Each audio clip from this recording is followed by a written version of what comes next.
Est-ce que t'as déjà pleuré devant un film triste? Ou est-ce que t'es déjà tombé amoureux? Si oui, bonne nouvelle, ça veut dire que t'as des émotions. Mais alors, qu'est-ce que ça ferait de plus en avoir du tout?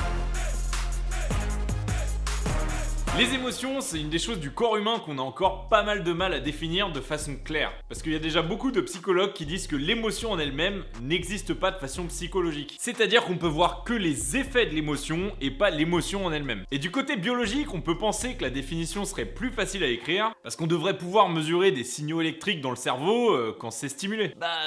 En fait, pas vraiment. Parce qu'en gros, deux personnes qui sont exposées à exactement la même chose, elles vont pas avoir la même émotion. Voire pas du tout, ça peut être des émotions contraires. Si on aime quelqu'un et que quelqu'un d'autre le déteste, on va pas avoir les mêmes émotions du tout. Donc en fait, c'est un peu compliqué de faire des mesures qui définissent exactement ce qu'est l'amour ou la jalousie ou le dégoût. On va plutôt pouvoir mesurer les conséquences. Donc par exemple, l'augmentation du rythme cardiaque et les petits papillons dans l'estomac si jamais il y a ton crush qui est en train de passer à côté de toi dans un couloir. Mais si tu fais un stimuli fixe et répétitif comme on fait en science en général, les résultats ça va être un peu n'importe quoi, donc ça rend la tâche super compliquée pour la définition de la chose. Donc en fait, elles ont été classées dans 10 catégories que voici. Et toutes ces catégories d'émotions là, elles régissent un peu notre vie, on en a tout le temps. Elles peuvent être toutes petites, ça peut être si le bonhomme passe au vert pile quand je suis en train de commencer à traverser la route, je suis content, c'est une petite émotion. Mais donc, est-ce que c'est possible de simplement arrêter d'en avoir? Et qu'est-ce qui se passe? La réponse, c'est oui. On peut arrêter d'avoir des émotions, ou au moins ne plus les analyser. Mais en fait,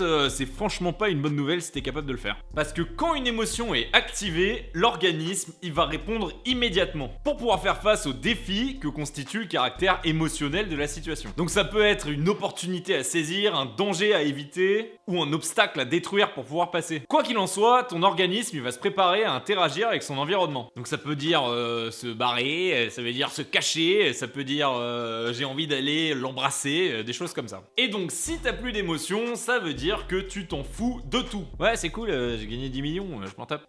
Toute ma famille est partie et moi je suis tout seul, je m'en tape. J'étais au mariage de la femme de ma vie aujourd'hui, je m'en tape. Ça s'appelle un engourdissement émotionnel. Et concrètement, il y a deux formes possibles. La première forme, ça s'appelle l'anédonie. Et ça, c'est la perte de capacité à ressentir du plaisir. Tout ce qui nous rend content, on n'est plus capable de le ressentir. Alors que toutes les autres émotions sont encore présentes. Donc je peux être triste, je peux être en colère, mais je peux pas être content. Donc ça peut être assez compliqué de vivre avec cette condition. Et c'est pour ça que c'est traité comme un symptôme de dépression. En gros, c'est lié au circuit de récompense de ton cerveau qui génère normalement de la dopamine pour les moments plaisants. J'ai fait une petite vidéo sur l'addiction au téléphone qui parle pas mal de dopamine, va voir, c'est marqué sur la petite carte. Et cette perte de récompense, en fait, elle va entraîner des grosses difficultés dans la vie de l'individu. Parce que notamment déjà une perte de désir d'intimité physique, donc concrètement t'as plus de libido, tu risques d'avoir moins envie de voir des gens, donc de perdre ton cercle d'amis, et ça peut carrément finir par un repli complet sur soi-même. C'est pas vraiment cool quoi. La deuxième forme de perte d'émotion, ça s'appelle l'alexithymie. Là on n'est pas vraiment sur une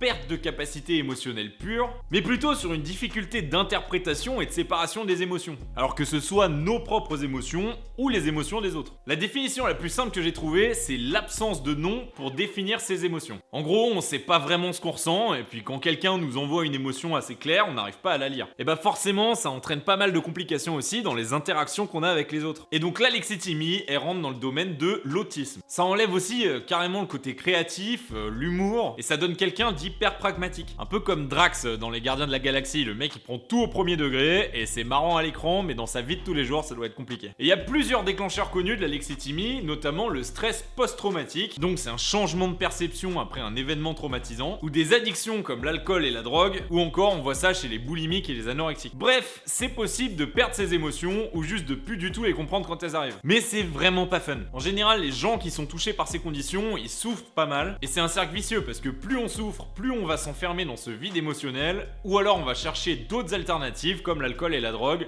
qui vont pas aider du tout. Donc le mieux, si jamais vous connaissez quelqu'un dans ce cas-là, c'est d'en parler à un médecin et d'essayer de voir ce qui est faisable au niveau de la médecine. Donc profite d'avoir tes émotions, souris à la vie, éclate-toi, et surtout, va rouler une pelle à celui ou celle qui te plaît. Allez, n'hésite pas à liker la vidéo si t'as aimé, abonne-toi à la chaîne pour recevoir les nouveaux épisodes, et il y a un petit Utip en description qui m'aide à payer un monteur pour que je puisse me concentrer plutôt sur le contenu. Allez, moi je vais me mater un petit film débile pour rigoler un peu. A plus!